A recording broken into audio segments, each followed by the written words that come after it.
Kai, a cockroach whose shell shimmered with oil-slick hues of emerald and sapphire, did not live in the shadows. He was a creature of the mist, dwelling in the perpetual rainbow that graced the thunderous curtain of Kaieteur Falls. He was the chosen guardian, appointed by the forest spirits to watch over the heart of the Guyanese rainforest. His duty was simple: ensure the silver water, the liquid light that flowed within the Potaro River, continued to run. This was no ordinary water, it was the lifeblood of the forest, and the falls were its beating heart. The shadow came at noon. A massive hawk, its feathers the color of polished obsidian, descended not with a screech, but in silence. It did not hunt for fish. It plunged its talons into the pool at the base of the falls and pulled out a twisting, shimmering ribbon of the river's very essence. The silver water was stolen. Instantly, the roar of the falls softened to a whisper. The rainbows vanished, the forest held its breath.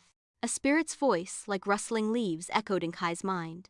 The heart grows weak, you cannot face the shadow alone. As if summoned, a young jaguar cub, his spots still soft and fuzzy, emerged from the undergrowth. He was small, but his eyes held the ancient fire of his kind.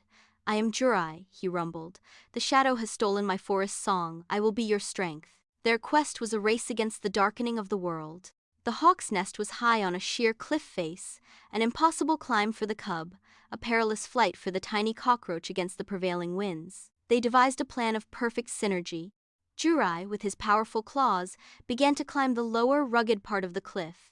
Kai, using his light weight and shimmering wings, flew in a zigzag pattern, using the turbulent air currents Jurai's movement created to gain height he never could alone. They reached the ledge.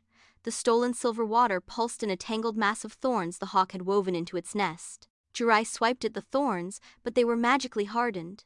Kai, however, was small enough to crawl between them. He scurried into the nest, his shimmering body a stark contrast to the darkness. He began to chew.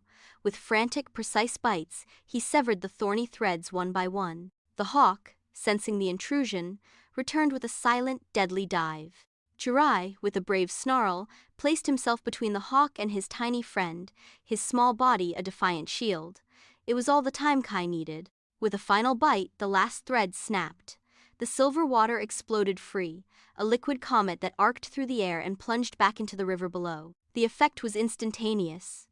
Kaieteur Falls roared back to life, its thunder shaking the cliff. The hawk, repelled by the returning light, shrieked and fled. Kai and Jurai watched from the ledge as the rainbows returned.